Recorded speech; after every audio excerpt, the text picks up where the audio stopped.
I'm delighted today to introduce to you Dr. Joan Wallace-Benjamin as our commencement speaker for 2007. Dr. Wallace-Benjamin received her bachelor's degree from Wellesley College and her doctorate in social policy and management from Brandeis' well-known Heller School. She is president and CEO of the Home for Little Wanderers, which is a nationally known nonprofit child and family agency that provides services to over 10,000 children and families in over 30 programs across Massachusetts. She recently served as Chief of Staff on Governor Deval Patrick's transition team, and previously was President and CEO of the Urban League of Eastern Massachusetts, advocating in areas of education, training, and employment for communities of color. She has also served as Director of Operations of the Boys and Girls Club of Boston, Deputy Director of ABCD Head Start, and Research Analyst, and in other roles for Apt Associates in Cambridge. She has a number of other background factors that are too numerous to mention. She has a long CV. She also currently serves on the Board of Trustees for Wellesley College and on the Board of Overseers for her own Heller School and of the WGBH Educational Foundation, and has held many other roles of responsibility for the guidance of educational and service organizations that are too numerous for me to mention here. Likewise, she has garnered many honors and awards as an exceptional woman and a role model across many, many contexts. I counted 27 of these awards and honors. She's a mover and a shaker, and we are extremely fortunate to have her as our speaker today. I give you Joan Wallace-Benjamin.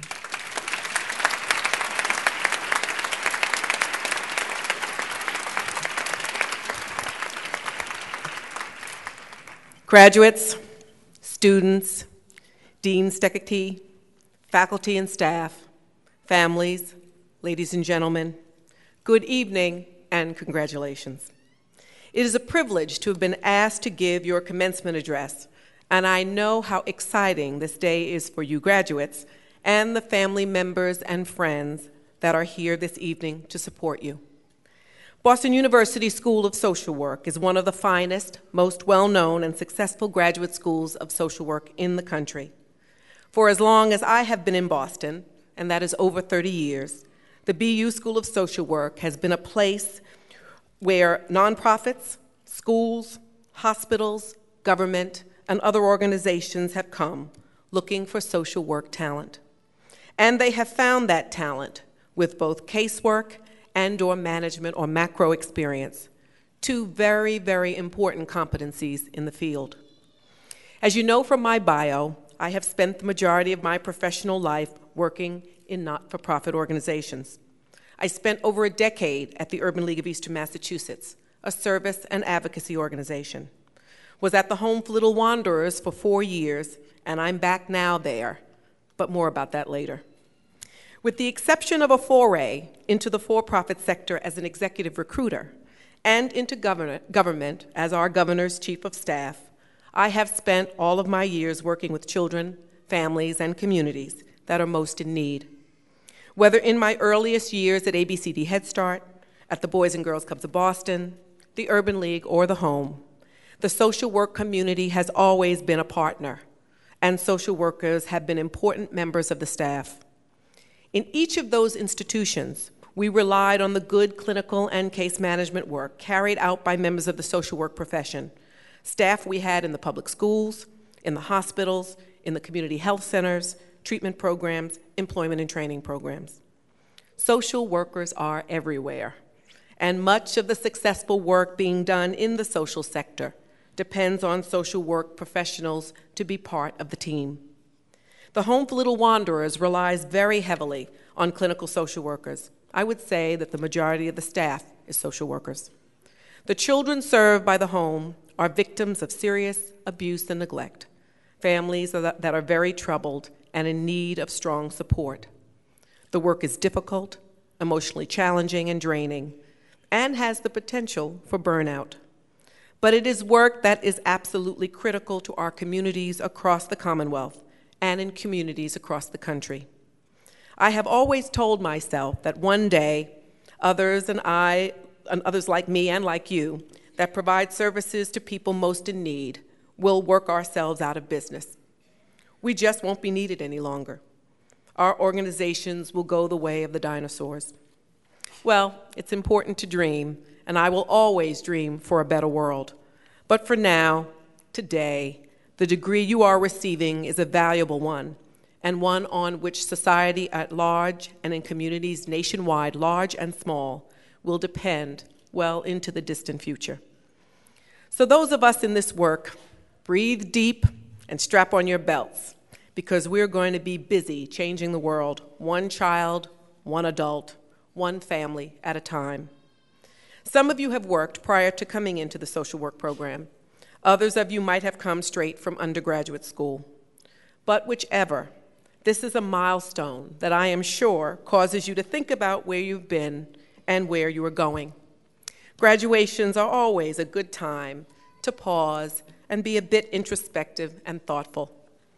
And so I offer some of my experience to give you a barometer against which to ask yourself some important questions over the coming weeks and months.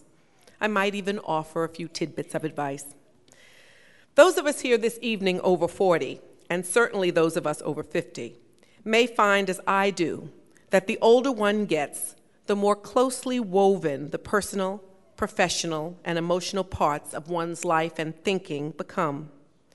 With each decade since I graduated from the Heller School, life has become to look a little less and less like an amoeba-shaped cell, and much more like a shape with evenly rounded edges.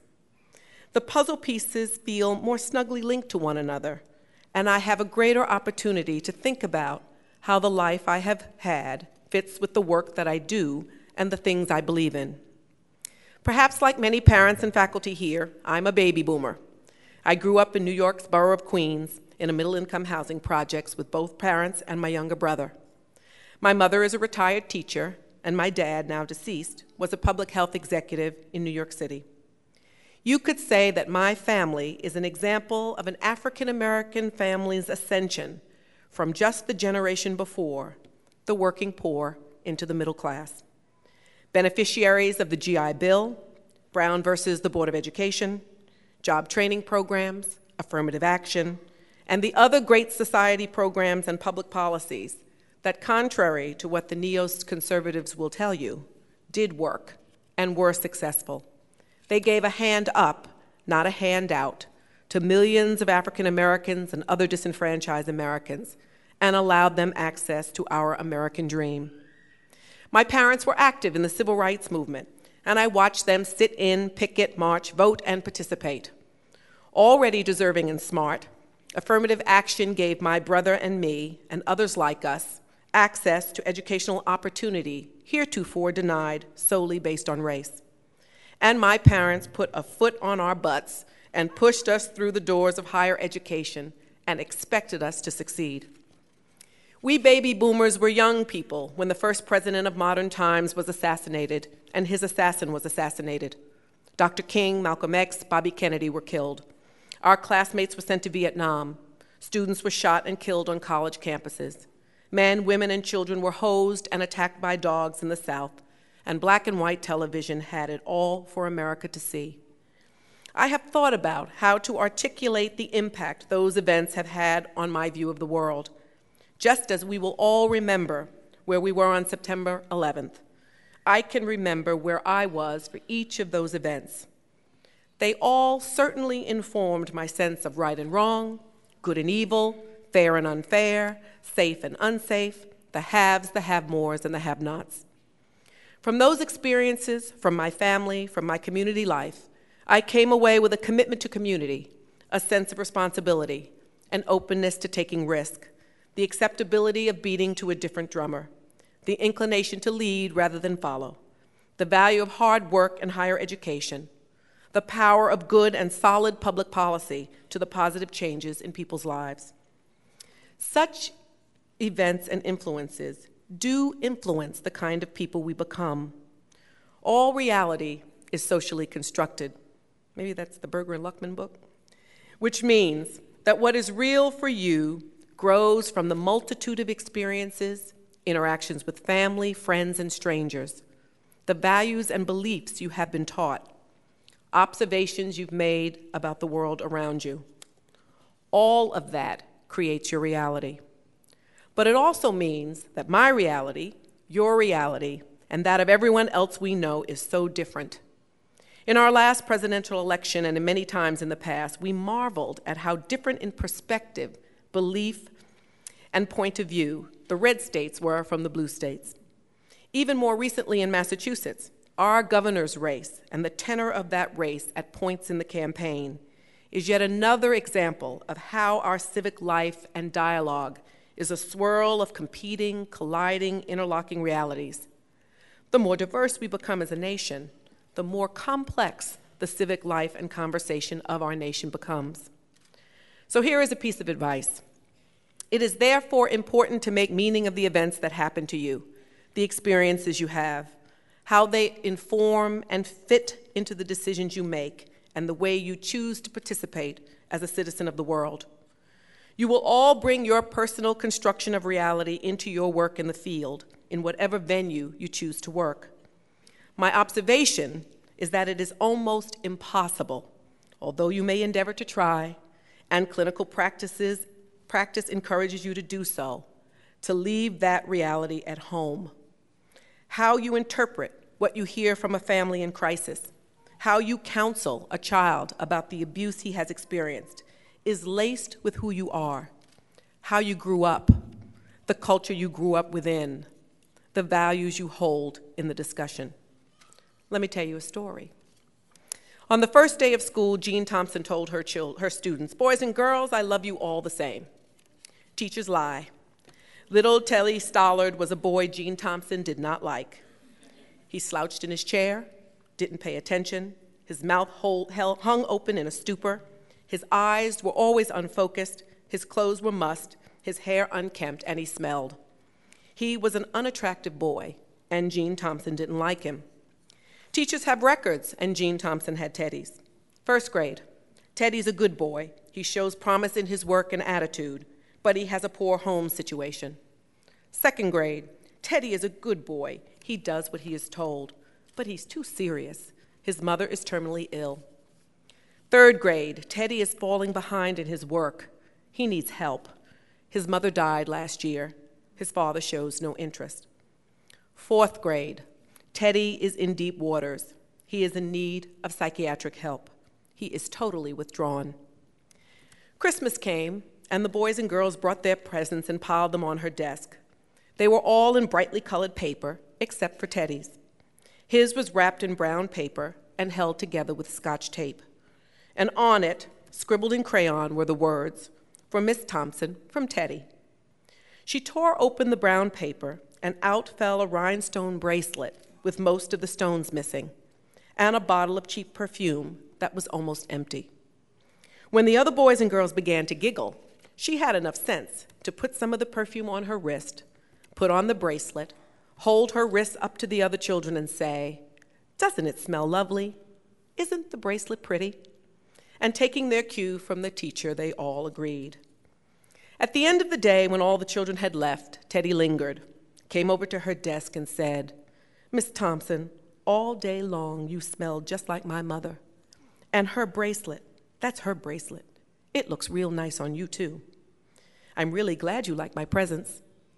And when he left, she got down on her knees and buried her head in the chair, and she begged God to forgive her. The next day when the children came, she was a different teacher. She was a teacher with a heart, and she cared for all the children, but especially those who needed help, especially Teddy. She tutored him and put herself out for him. By the end of the year, Teddy had caught up with a lot of the children and was even ahead of some. Several years later, Jean Thompson got this note. "Dear Miss Thompson, I'm graduating and I'm second in my high school class. I wanted you to be the first to know. Love, Teddy."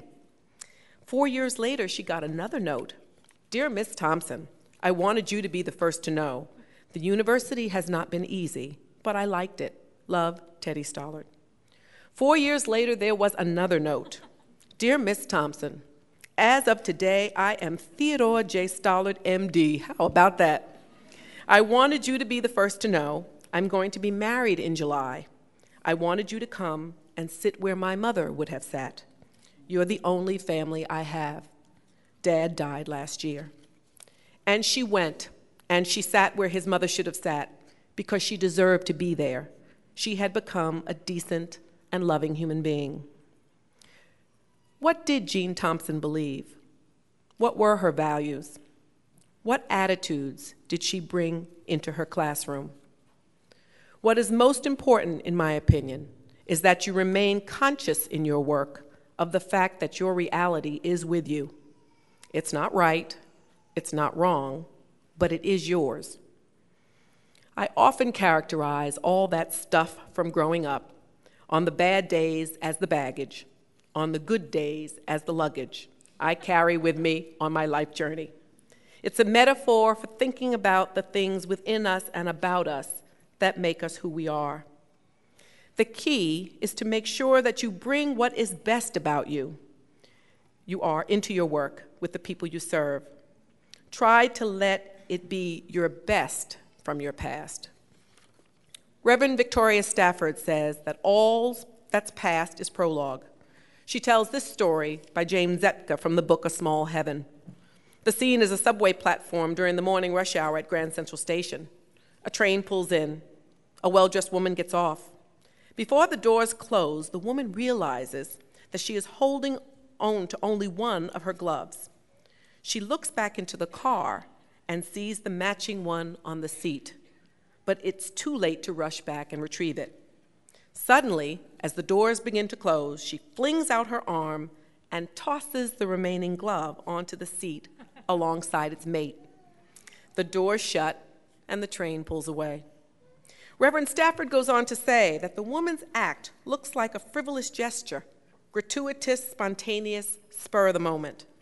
But you know she must have lived a long life of wild and creative generosity of spirit to be able to think so quickly, to act so urgently and healthily, to know precisely in that moment what would bless the world right then and there. Something in her past, or everything in her past, prepared that woman for her gesture.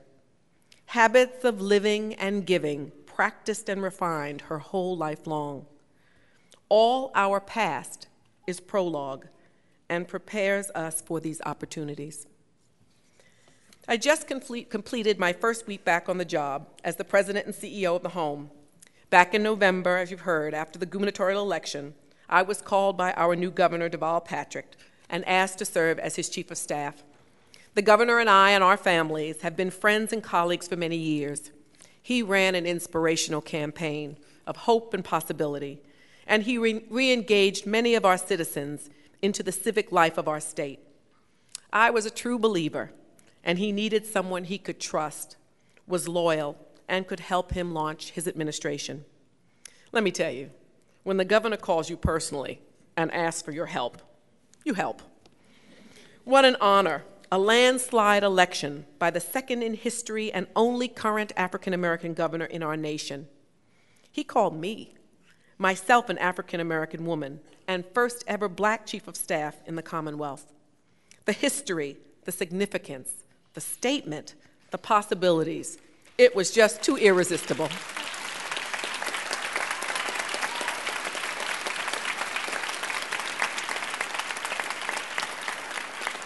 So in a whirlwind, over the 3 days in November of 2006, I whisked off to new governor school, and after inauguration to the building with the Golden Dome. And we worked hard and with commitment and dedication through the transition and first 100 days. Our governor's agenda is about expanding the opportunity for a life of economic self-sufficiency, stability, and success for all of the Commonwealth's people. This past February, Governor Patrick and I attended the National Governors Conference in Washington, D.C. One of the presenters at the conference stood up in front of the room filled with governors from all over the country and asked by a show of hands how many of them felt that their standard of living, both the way themselves lived and the standards of their constituents, was better than the standard of living that their parents had had. Every hand in the room went up. The presenter then asked how many felt certain that their children's, our children's standard of living would be better than our own. And as we looked around the room, very few hands went up. To me, that is very telling. I think we are at a point today where we are all very hopeful, but also very cautious about where we are headed. We have seen and continue to see some of the most amazing and inspiring advances, and yet we face some of the most profound challenges. Our purpose, from whatever walk of life we hail, is to pass on to the next generation a better standard of living than was given to us. The governor, our citizens, all of us should be working toward the same goals. We want better schools and stronger communities. We want an economy where families can make it and where health care is not the privilege of those who can afford it. We want safe streets and a government that is accessible, responsive, and transparent. And maybe most of all, we want to know that we reached those heights together and did not leave anyone behind. I was there 6 months when the call from the home came in asking me if I would return. I'm here to tell you that the politics of government is an acquired taste. And it did not taste quite as good as serving the children and families at the home. So I'm back. I'm happy. The governor and I and our team built a wonderful beginning for the state's government, Democratic leadership for the first time in 16 years. So here is another piece of advice. Go for it. Take risk. Dare to make a difference. Make history if that's part of it. Pay attention to what makes you whole and good, satisfied, and at your best. Try it, and if it's not for you, do something else. When it was announced that I was returning to the home, I received this lovely card from a friend with a quote from Teddy Roosevelt. It said, quote, "It is not the critic who counts, not the man who points out how the strong man stumbles or where the doer of deeds could have done them better. The credit belongs to the man who is actually in the arena, whose face is marred by dust and sweat and blood, who strives valiantly, who errs and comes short again and again, who knows great enthusiasms and great devotions, and spends himself in a worthy cause, who at best knows the triumphs of high achievements, and who at worst, if he fails, at least fails while daring greatly, so that his place shall never be with those cold and timid souls who know neither victory nor defeat. You are part of a profession in which you can and must dare to be bold, to be involved, dare to change the world, and help to repair the lives of those of our brothers and sisters who need a hand up. Always remember that how far you go in life depends on your being tender with the young, compassionate with the aged, sympathetic with the striving, and tolerant of the weak and the strong. Because someday in life, you will have been all of these. Thank you, congratulations, and much success.